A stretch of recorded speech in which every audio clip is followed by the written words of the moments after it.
नमस्कार मित्रांनो, स्वागत आहे तुमचं पुराण कथा या युट्यूब चॅनेलमध्ये।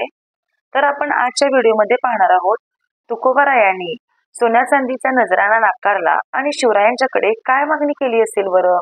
तर हे आपण आजच्या व्हिडिओमध्ये पाहणार आहोत। चला तर मग अशा संतांच्या कथा जाणून घेण्यासाठी आपल्या चॅनेलला नक्कीच सबस्क्राईब करा आणि शेजारील बेल आयकॉनलाही नक्कीच क्लिक करा, जेणेकरून तुम्हालाही समजेल की माझ्या व्हिडिओचे नोटिफिकेशन तुम्हाला पटकन समजेल। चला तर मग आपण व्हिडिओकडे वळूया। पंढरीच्या विठोबाला तुळस अत्यंत प्रिय आहे। वारकरी संप्रदायात तुळशीला महत्त्वाचे स्थान आहे। वारकऱ्यांसाठी तुळशीची माळ जणू संजीवनीच आहे, जी त्यांच्या आरोग्यासाठीही फायद्याची आहे।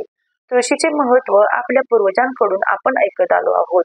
पूर्वजांनी ते अभंग ओव्यातून ऐकलं आणि आयुर्वेदिक शास्त्रातही तुळशीचे महत्त्व आहे अशा या तुळशीचे गोडवे अनेक संतांनीही गायले आहेत। संत तुकाराम महाराजांना एकदा छत्रपती शिवाजी महाराजांनी मौल्यवान हिरे, सोन्या चांदीच्या मुद्रा पाठवल्या, तेव्हा संत तुकोबारायांनी काय केलं हे पाहणं कौतुकास्पद आहे। संत तुकाराम महाराज म्हणतात की सुंदर ते ध्यान उभे विटेवरी, कर कटेवरी ठेवोनिया, तुळशी हार गळा कासे पितांबर, आवडे निरंतर हेची ध्यान।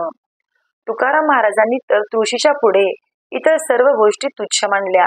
त्यांची ख्याती ऐकून एकदा छत्रपती शिवाजी महाराज तुकाराम महाराजांचे कीर्तन ऐकायला आले। महाराजांनी मांडलेले विचार ऐकल्यानंतर शिवाजी महाराज अत्यंत प्रसन्न झाले। त्यांनी तुकाराम महाराजांसाठी सुवर्णाच्या मोहरांचा नजराणा पाठवला। खरे आजकालचा एखादा साधू असता तर त्याने लगेच ते धन स्वीकारले असते। तुकोबारायांनी शिवरायांना अनेक आशीर्वाद दिले, परंतु शिवरायांचा तो नजराणा स्वीकारला नाही। ते म्हणाले, राजे, या धनाची गरज माझ्यापेक्षा अधिक हिंदवी स्वराज्याला आहे आणि अशा धनाची आज माझ्यासारख्या माणसाला उरलेली नाही। आता सोन्या चांदीच्या रूपात मन रमत नाही। सोने रूपे आम्हा मृत्तिके समान, माणिक पाषाण खडे जैसे। सोने चांदी हे आम्हाला मातीप्रमाणे आहे आणि माणिक मोती म्हणाल तर ते माझ्यासाठी दगड धोंड्यासारखे आहे। एर तुमचे वित्त धन ते मंज मृत्यू की समान। हे तुम्ही जे धन पाठवलेले आहे ते माझ्यासाठी माती समान आहे। शेवटी शिवाजी महाराजांनी विचारले, महाराज, तुम्ही सुखी आनंदी राहावे म्हणूनच मी हा सुवर्ण मुद्रांचा नजराणा पाठवला होता। त्यावर तुकाराम महाराज म्हणाले, आम्ही सुखी व्हावे, आनंदी राहावे असे वाटत असेल तर त्यासाठी एकच उपाय आहे। तुकाराम महाराज म्हणाले, आम्ही तेने सुखी, मना विठ्ठल विठ्ठल मुखी, कंठी मिरवा तुळशी, व्रत करा एकादशी। तुकाराम महाराज स्पष्ट शब्दात सांगतात, तुम्हाला खऱ्या सुखाची प्राप्ती करून घ्यावयासाठी एकच उपाय आहे, तो म्हणजे देवाने आपल्याला आपलेसे करून घेणे। त्याशिवाय सुखप्राप्ती होऊ शकत नाही। आपुला तो एक देव करून घ्यावा, तेने विन जीवा सुख नोहे। देवाला आपलेसे करण्यासाठी काय करावे लागले? जर एखादी व्यक्ती आपल्यावर खुश व्हावी असे वाटत असेल तर आपण काय करतो?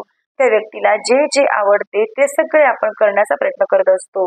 मग देवाला आपलेसे करायचे असेल तर त्याला आवडणारा प्रकार आपण केला पाहिजे। मग तुकाराम महाराजांना देवाला काय आवडते असे विचारले असता महाराज सांगतात, आवडे देवाशी तो ऐका प्रकार, नामाचा उच्चार रात्रंदिवस, तुळशी माळा गळा गोपीचंद टिळा, हृदय कळवळा वैष्णवांचा। त्याच्या नामाचे चिंतन आणि गळ्यात तुळशीची माळ हीच गोष्ट देवाला आवडते। मग जर आपण देवाला आवडावे असे वाटत असेल तर त्याला प्रिय असणारी तुळशीची माळ आपण धारण केली पाहिजे। म्हणूनच वारकरी होण्यासाठी कोणत्याही प्रकारचे विधी करावे लागत नाही। 10 रुपयाची तुळशीची माळ आणि कपाळी बुक्का लावला की झाला वारकरी। एकनाथ महाराज स्पष्ट शब्दात सांगतात, बाबांनो, आपण देवाला प्रिय व्हावे असे तुम्हाला वाटत असेल तर इतर साधनांची खटापट करू नका। यावरील उपाय सांगताना नाथ महाराज म्हणतात, तुळशीची करिता सेवा होय देवा प्रियतो। इतकेच नव्हे तर त्याच्या पुढे एकनाथ महाराज सांगतात, अरे बाबांनो, देवाला आपलेसे करण्यासाठी यज्ञ यागाच्या भानगडीत पडू नका। यज्ञ केल्याचे पुण्य जर तुम्हाला पदरात पाडून घ्यायचे असेल तर केवळ तुळशीचे पूजन करा। देवाप्रिय तुळशी पान नवे कारण यज्ञाचे। वारकरी संप्रदायाचे आद्य प्रवर्तक नामदेव महाराजही म्हणतात, भगवंताची कृपा होण्यासाठी प्रत्येक घराच्या दाराबाहेर तुळशी वृंदावन असायला हवे. उभे वृंदावन जया दीपेद्वारी, होय श्रीहरी प्रसन्न त्या. तुळशीचे रोपे लाविला आणोनी, तया चक्रपाणी न विसंबे. ज्याच्या दारात तुळशी वृंदावन आहे, देव त्याला कधीही विसरत नाही. तुळशीची सेवा केल्याने पांडुरंगाची कृपादृष्टी सदैव राहते. तर पांडुरंगाने स्वतः ही तुळशीमाळ धारण केलेली आहे, म्हणूनच त्याचे रूप अतिशय गोजिरवाणे वाटते. आम्ही सुखी व्हावे असे वाटत असेल तर तुळशीची माळ गळ्यात धारण करा आणि विठ्ठल नामाचा गजर करा. यावरून वारकरी संतांनी तुळशीला किती महत्व दिले आहे हे लक्षात येते. तर बघा मित्रांनो, आपण या व्हिडिओमध्ये पाहिलेलं आहे की संत तुकाराम महाराजांनी तुळशीला किती महत्व दिलेले आहे. तुकोबारायांना छत्रपती शिवाजी राजांनी सोन्या चांदीच्या नजराणा दिला होता, तरी तो सुद्धा तुकाराम महाराजांनी नाकारला. तर ते फक्त या तुळशीसाठी, म्हणजे तुळशीला किती महत्व दिले आहे ते आपण या व्हिडिओतून पाहिलेले आहे.